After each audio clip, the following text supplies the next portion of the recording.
Hi, this is Mike Rowe again. Okay. All right, great. So I am on the phone with Mr. John Harshaw Sr. He's the author of the book Playing the Numbers in Cincinnati. So, Mr. Harshaw, I'm going to get right to it. So can you kind of give me a background? Because I know your book said from 1933 to 1973. So during that time period, how long of that time period were blacks like in charge of the numbers? The whole period. Okay. All right. So then, was there ever any mafia encroachment? Yeah, but it was more. They came in. You have to understand that the mob didn't want anything to do with numbers. Excuse me for a minute. Get this cough out. Okay. Because during that whole period, during Prohibition, they had liquor, bootleg liquor, and they were making so much money. They didn't care about numbers. Mm-hmm. They didn't care about numbers until the repeal of the act that made alcohol legal. Then they had to find some other place to make some money, so they turned to numbers. But black people kind of stayed together in New York, Cincinnati, all over the country, and stayed doing their numbers and policy with black people that they knew. So the mob never really got in, because you had situations like a couple of people here in Cincinnati, okay, ladies making $3,000 a day, okay. You had others making $5,000, $10,000 a day off policy and the numbers racket. And when the mob came in, they wanted to take over, and they offered them basically salaries. They said, we're taking over, we're going to give you $500 a month. Well, everybody said, no, that ain't happening. So that's when you start to have the killing in the whole racket. And that's when it started to get shut down, because the violence came into the game. Before that, there was no violence. Okay. Now that guy, Screw Andrews, like how? Yeah. Now did he end up? Because now was he actually a mob member or just someone connected with the mob? No, he was a mob member. They were his representative. The New York and Chicago mob, that was their representative in Cincinnati. And then right across the bridge was Covington and Newport, Kentucky. Okay, so he was their representative in that area. Trying their best to control not only the numbers, but liquor and racehorse betting, everything. The first thing they did when they got in here is they bought a racetrack that's still around. It's called River Downs now. So that was the first thing that they bought. But Screw was their representative. Okay, because I was reading on your book, you said, you know, the big three, they made a deal with the other black operators who stepped up after Melvin Clark was killed. So, so what did that deal kind of look like? Was it them agree to work together, or? No, that's when the violence started. Because most of the guys didn't want to be a part of it. They didn't want to be a part with the mob, right? So they said, no, we're not doing that. And that's when the killing started. Okay, so it was back and forth with the mob. So like I said, so the people who did end up working for the mob, they got a salary, and the other guys was like, we want to keep. No, nobody ever worked for the mob. Oh, they didn't? No, they said, no, get the hell out of here. We ain't doing no business with you. Oh, wow, okay, cool. Okay, now to your knowledge, are there any existing photos of Melvin Clark? Are there any photos of Melvin? Yeah. Nah, not really. Okay, so a lot of those photos of his girlfriend.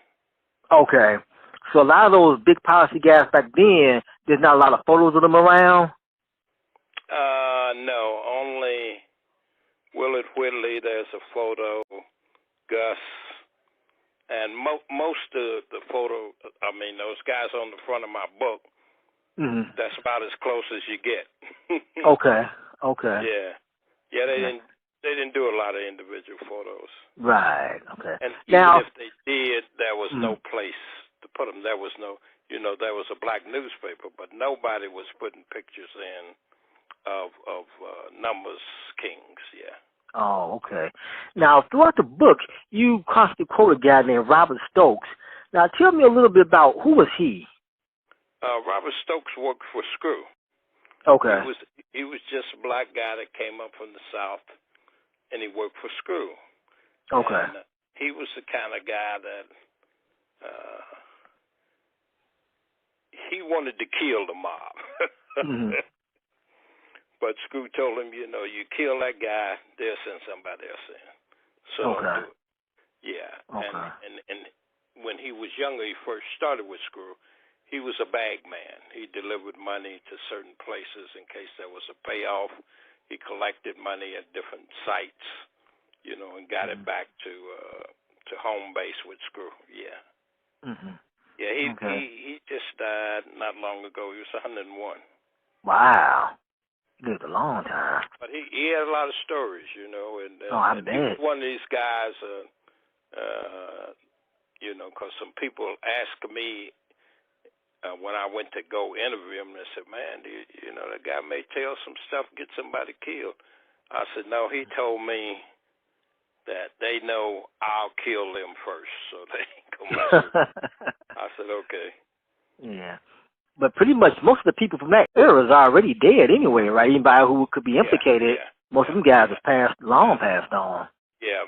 The last one died last year. He was 101. Okay.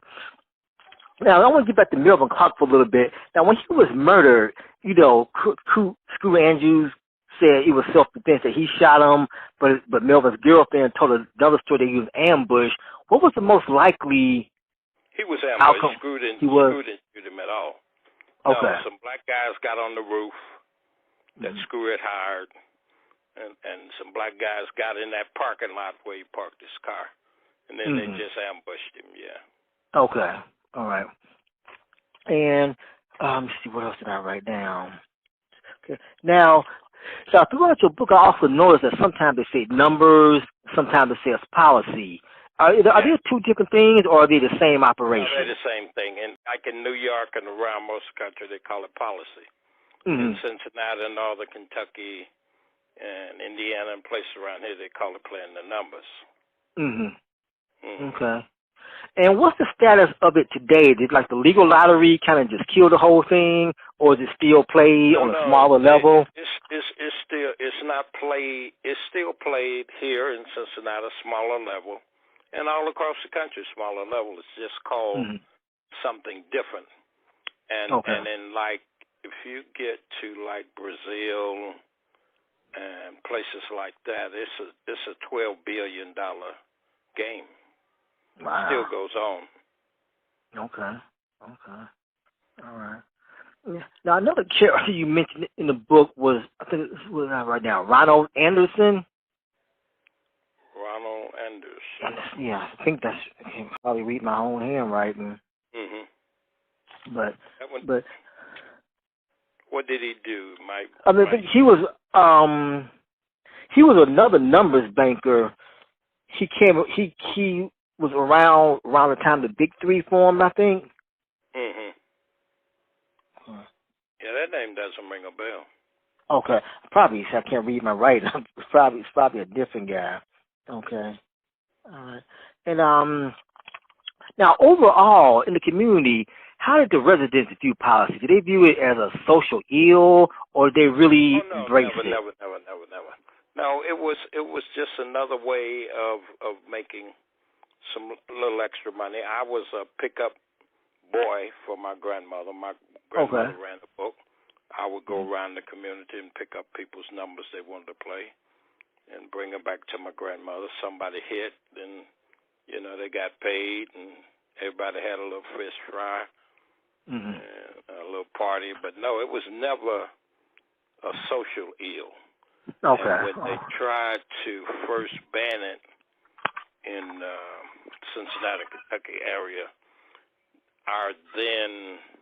it was right before he became our first black mayor, Theodore Berry. Okay. He went to the defense and told him, it's no different than playing bingo. Mm-hmm. So as a result, bingo got banned. Oh, okay. You couldn't play bingo in Kentucky and Southern Ohio for a couple of years, yeah. Wow. Okay. Now, do you, by chance, still have any memorabilia from that area, like old policy slips or anything like that? Or is that stuff long gone? Dream book. Oh, you have a dream book? Yeah, Wow. everybody kept the dream books. Okay. Yeah. Okay. All right. All right. Well, yeah, okay. Well, that was some of the main questions that I had. So, like I said, to sum up, like I said, the mob didn't totally take over. You know, they came in, No, but they the tried brothers. that in New York, and black people didn't do policy with them. They stayed with the black people that they knew. So they just said, "Well, this ain't working. We got to go find something else to do," because there was no support. Yeah. But it was an era when, like I say, Miss Bohannon there was making $3,000 a day, and then when she switched, there were two Smithies. White Smithy was another one of the bankers' big bosses, along with Screw and some other guys, and she wrote for White Smithy. And then she decided she wanted to change her mind and work for Screw. So White Smith and them went down to her house, tried to talk her into staying. She said no, she was leaving. So they shot her 4 times in the car and threw her out in the street. Right. And then, what happened to the rest of the Bohannon family? I know it was like 3 of them, right? 3 sisters or something like that? No, it was 1 sister and about 4 or 5 brothers, and they all seemed to find trouble. Okay. Like I say, even in the book before her story, one of her brothers ended up going to jail for murder, yeah. Right. But okay. They just had trouble all the time. They lived around the corner from me. I lived on 7th Street. They lived on 8th Street. Wow.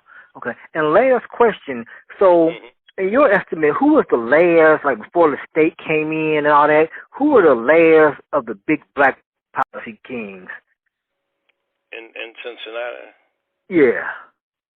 Yeah. I don't know, he was gone. He was gone. Well, Irvin Deese was the last one to die at 101. Okay. And doing that, his last area wasn't big, because the numbers plan fell off and started going into little bitty places, like a guy might have a gambling house somewhere you went to and played the numbers, played cards or something like that. But it wasn't as open and public as it used to be. You know, you could get off the streetcar and see somebody say, hey, come on, play a number. Okay, here you go, give me 221. Oh, okay. And you walk on down the street. So it just kind of fell off in popularity. And for some of the numbers runners, see, before, if you got caught with a policy slip, then it was a fine. They fined you $15, $20. And then after the mob came in and they were trying to shut it down, it became jail time. So that's when a lot of people started to back out. A lot of people writing the number started to back out because you could go to jail. Yeah. Okay. So like, what date would you place like the last, like, of the golden era? Like, where would you say the decline started? Like in the 60s or the 50s? No, the decline started about the 50s. Yeah. Okay. Yeah. Okay. Yeah, that's when the mob started to move in and everything got dangerous. So everybody started to get it. That in jail time just moved it on out of this way. But what you had across the river there, because the biggest place was Newport, Kentucky. Okay. And Newport was a place you kill somebody on the street and you'd be not guilty.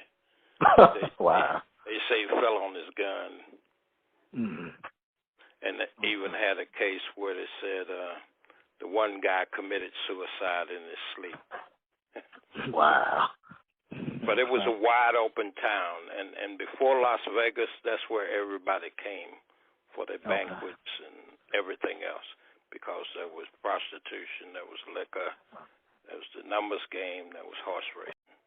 So everybody came to Newport, and then when Newport got shut down, the mob just picked it up, moved it to Las Vegas. That was the first Las Vegas. Well, so that was the original Sin City then. Yeah, that was the original Sin City. Wow. Okay. Wow, well, that's really enlightening. Okay. Well, that pretty much concludes all the questions that I had. Okay. You know, I want to thank you for writing that book, because I've been researching. I was glad to write it. Yeah. Yeah, I've been researching for years and years, and it's so hard to find information because, you know, a lot of people didn't preserve it, except most of the people from that era are long gone. You know, most of them are dead, so it's been like a real uphill battle. So I really appreciate you taking the time to write that and preserve that piece of history, because it's a bygone era. Mm-hmm. Yes, and I really enjoyed your book. There is I call it the Bible, mm-hmm. and it's called Playing the Numbers. Gambling between the wars. Yeah, Between the Wars. Yeah, right. Yeah, I got that in my collection. That's a pretty good book as well. Good book. Yeah. Okay. Yeah. All right. So you got anything else in the works that's coming out? Yeah, I'm working on a story. My first book was called Jazz on a Broken Piano. Okay. And it is about a murder that happened in the 50s in Cincinnati, in the black neighborhood, which was called the West End.